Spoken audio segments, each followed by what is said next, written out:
शरीर से ज्यादा किस पे ध्यान दिया जाना चाहिए? मन पे। इस दुनिया में सारा खेल शक्ति का है और शक्ति के सृजन में मन की बड़ी भूमिका है। आप बादाम का तेल लगा रहे हो सर में, बादाम का शैम्पू लगा रहे हो, भाई तुम्हारे बहुत सारे स्टूडेंट होंगे जिनके बाल गिर रहे होंगे, चुनौती है, स्ट्रेस है, प्रेशर है, उससे तुम्हारे बाल गिर रहे हैं। इसीलिए तुम देखो बुद्धिस्ट संघ को अगर देखो या मठों को देखो तो स्टूडेंट के बाल सेव करा दिए जाते हैं। उसकी वजह यही कि जब तुम जलोगे तपोगे तो इस पे असर पड़ेगा, मन नहीं लगता होगा, गुस्सा आता होगा, चिड़चिड़ापन पैदा हो रहा होगा, ये सब चीजें शुरू हो चुकी होंगी। मैं सब लोगों से हाथ जोड़कर अपील कर रहा हूं, इस दुनिया में सारा खेल शक्ति का है और शक्ति के सृजन में मन की बड़ी भूमिका है। इस पूरी लाइन को सुनिएगा, शक्ति के सृजन में मन की बड़ी भूमिका है। आपका पूरा जीवन मन पे, इसलिए दुनिया के जितने भी धर्म हैं उसमें सजदा का, सर झुकाने का बड़ा इंपॉर्टेंस है। आप मंदिर में भी सर झुकाते हुए लोगों को देखोगे, मस्जिद में भी देखोगे, कहीं भी जाओगे तो सर झुकाने का बड़ा कॉन्सेप्ट है, क्योंकि मनुष्य का पूरा जीवन यहां से संचालित है। स्टीफन हॉकिंस की फोटो अगर कभी आप देखो, शरीर खराब है, मन ठीक है, नोबेल प्राइज विनर, 24 प्राइज दुनिया में। और दुर्योधन की अगर आप फोटो देखो तो पूरा शरीर ठीक है,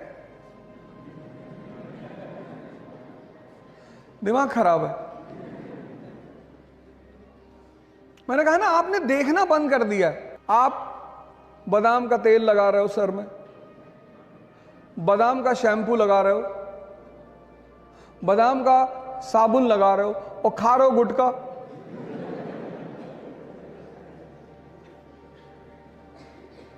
आप सोच के देखो, आप बस सोचो कि आप 21 साल के नवयुवक हैं, इतने अच्छे कॉलेज में पढ़ रहे हैं, आप स्कूल जा रहे हैं, पढ़ने जा रहे हैं, और आप सोचिए कि उन पैकेटों पे, उनकी हिम्मत देखिए, उन पैकेटों पे उन्होंने फोटो बना दी है कैंसर के पेशेंट की। आप उनकी ताकत देखिए कि आपको वो कितना मूर्ख समझते हैं कि मरा हुआ दिमाग है तुम्हारा। आज अगर आप, तो मुझे नहीं लगता आप में से कोई खाता होगा, लेकिन मान लीजिए अगर कोई खाता हो तो आज आप 1 मिनट उस पैकेट को देखिएगा जहां वो फोटो बना है, बस आप गौर से एक बार उसे देखिएगा। तो जब सारा संचालन मन से होगा, सारा, तो शरीर से ज्यादा किस पे ध्यान दिया जाना चाहिए? मन पे। स्वामी विवेकानंद गए यूरोप, अमेरिका, कोई टाई नहीं, कोई सूट नहीं, कुछ नहीं, कितना सम्मान हुआ। तो वो सम्मान किसका था?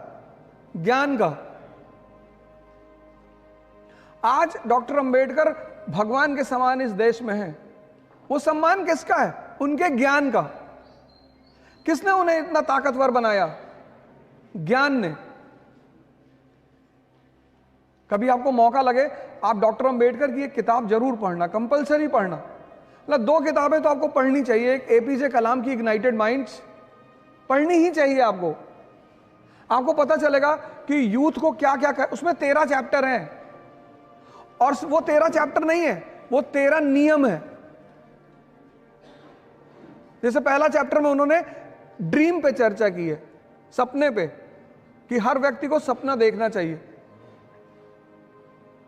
तो अंबेडकर की एक किताब है, डॉक्टर अंबेडकर की, Buddha and his gospel, Buddha और उनके उपदेश। प्लीज आप कम से कम जीवन में ये 2 किताब जरूर पढ़ी, एक इग्नाइटेड माइंड्स और एक बुद्धा एंड हिज गॉस्पेल।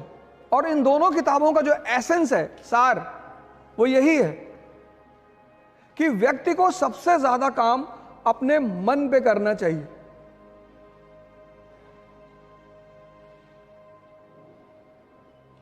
पांच साल से 15 साल तक आपके सामने कोई चुनौती नहीं थी। आप देखो घर में कभी कभी डेथ हो जाती है और सारे रिश्तेदार आ जाते हैं और उनके बच्चे आ जाते हैं, तो वो बच्चे खेलते हैं वहां आपस में, उन्हें नहीं पता होता कि क्या हो गया।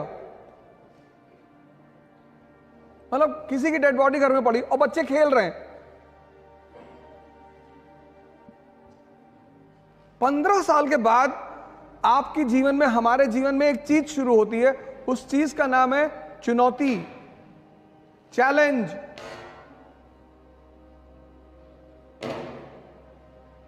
तभी तो रश्मि रथ में एक स्टैंजा है पूरा, आप सबको वो पढ़नी चाहिए। आप राजा बनना चाहते हैं, आप कुछ बड़ा करना चाहते हैं दुनिया में, तो रश्मि रथ की वो लाइनें इतनी कीमती हैं। वसुधा का नेता कौन हुआ? वसुधा मतलब धरती, इसका नेता कौन हुआ? भूखंड विजेता कौन हुआ? सिकंदर की बात हो रही है। अतुलित यश क्रेता कौन हुआ? भगवान श्री कृष्ण। नवधर्म प्रणेता कौन हुआ? भगवान बुद्ध। अब सोचिए, कवि खुद सवाल कर रहा है, वसुधा का नेता कौन हुआ? Question mark. भूखंड विजेता कौन हुआ? Question mark. अतुलित यश क्रेता कौन हुआ? Question mark. नवधर्म प्रणेता? Question mark. कवि क्वेश्चन कर रहा है, जो आपका क्वेश्चन है उसको वो कर रहा है। जिसने ना कभी आराम किया, विघ्नों में रहकर काम किया। विघ्न मतलब चैलेंज, जिससे आप भाग रहे हो। और आप भाग क्यों रहे हो? क्योंकि आपने मन को अपने जीवन से बाहर, आप उसको साइडलाइन करते हो। इस देश में ध्यान वो लोग करते हैं ज्यादातर जो बीमार हैं। मैं बाबा रामदेव के यहां गया था, तो वहां ज्यादातर वो लोग हैं जिनको डायबिटीज है, शुगर है, बीपी है। ये रोगियों के लिए नहीं है, ये युवाओं के लिए है।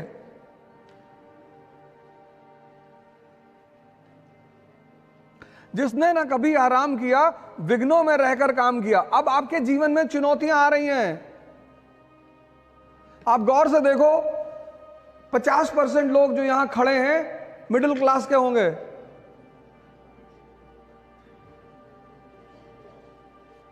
अगर बहनें हैं घर में तो उनका विवाह करना है, आपको नौकरी लेनी है। अब आप गौर करो, एक बहुत भयंकर चीज आपके जीवन में आनी शुरू हो चुकी है, चुनौती। जिसने ना कभी आराम किया, विघ्नों में रहकर काम किया। जीवन में विघ्न जब आते हैं, सोते से हमें जगाते हैं। कैसे? मन को मरोड़ते हैं पल पल। आप देखो कितने परेशान रहते होंगे, अनरेस्ट में रहते होगे, मन नहीं लगता होगा, गुस्सा आता होगा, चिड़चिड़ापन पैदा हो रहा होगा।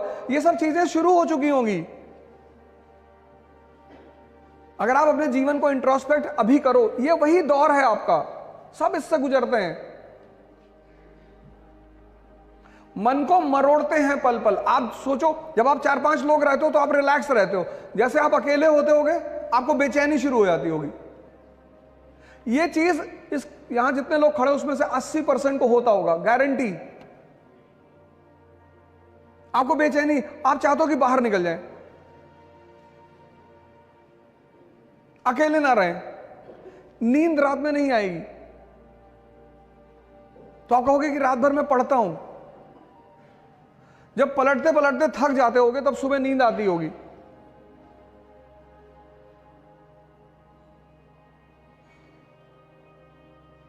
मन को मरोड़ते हैं पल पल, तन को। कहीं बीमारी हो गई, कहीं पेट में दर्द हो गया, किसी को माइग्रेन होगा। आजकल के सबसे बड़ा रोग माइग्रेन है। माइग्रेन इसीलिए कि सपने भी बड़े हैं और चुनौतियां भी बड़ी हैं, और दोनों में लड़ाई चल रही है। कि इस देश की सबसे बड़ी विधा है ध्यान। ध्यान मतलब ये नहीं कि आंख बंद करके 3 घंटे लेटे, उसको हरामखोरी है। ध्यान मतलब देखना, अपने आप को देखना। उसमें एक प्रक्रिया है। भारत में बड़े सारे सेंटर्स हैं, विपासना के सेंटर्स हैं। बुद्ध ने ये खोज की थी इस विधि की, विपासना की। विपासना का मतलब होता है अनपान सत्य, अपने आप सांसों को आते जाते हुए देखना। आप जब भी परेशान हो, इस ट्रिक को लगाइएगा, अपनी सांसों को देखिएगा। आपका मन क्या है ये आपको नहीं पता, विचार कहां से आते हैं ये आपको नहीं पता, और विचार कौन से आएंगे ये भी आपको नहीं पता। मैं क्लास ले रहा था अर्ली इन द मॉर्निंग 8 बजे। एक लड़का आगे ही बैठा था और 700-800 की क्लास थी।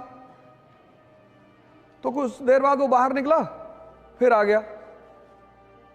तो ऐसा होता रहता है, लड़के जाते रहते हैं आते रहते हैं, वो कोई दिक्कत नहीं है। फिर आप 15 मिनट बाद वो फिर बाहर निकल गया, तो मुझे लगा इसका शायद तबीयत खराब होगी, फिर आके बैठा।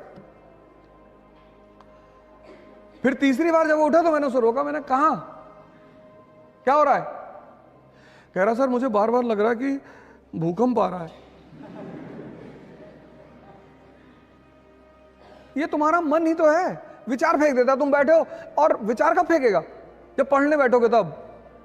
तुम पूरे दिन घूमो, ये तुमसे कुछ नहीं कहेगा।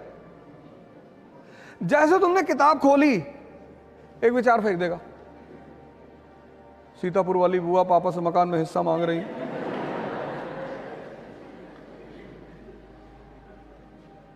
आपने कभी गौर किया इन बातों पे?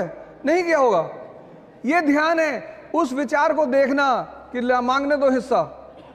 मुझे पढ़ना है, आईएएस बनना है, डॉक्टर बनना है, इंजीनियर बनना है, विधायक भी बनना है। सब आईएएस ही बन रहे, विधायक कोई बनने को तैयार नहीं, सांसद भी बनना है, और फिर बुआ जी का मकान कब्जा करना है।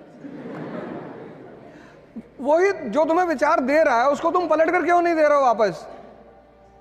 तुम उसके प्रभाव में आ जा रहे हो, एक्सेप्ट कर ले रहे हो। फिर वो तुम्हें अगले आधे घंटे नचा रहा है और तुम्हारा मन थक गया।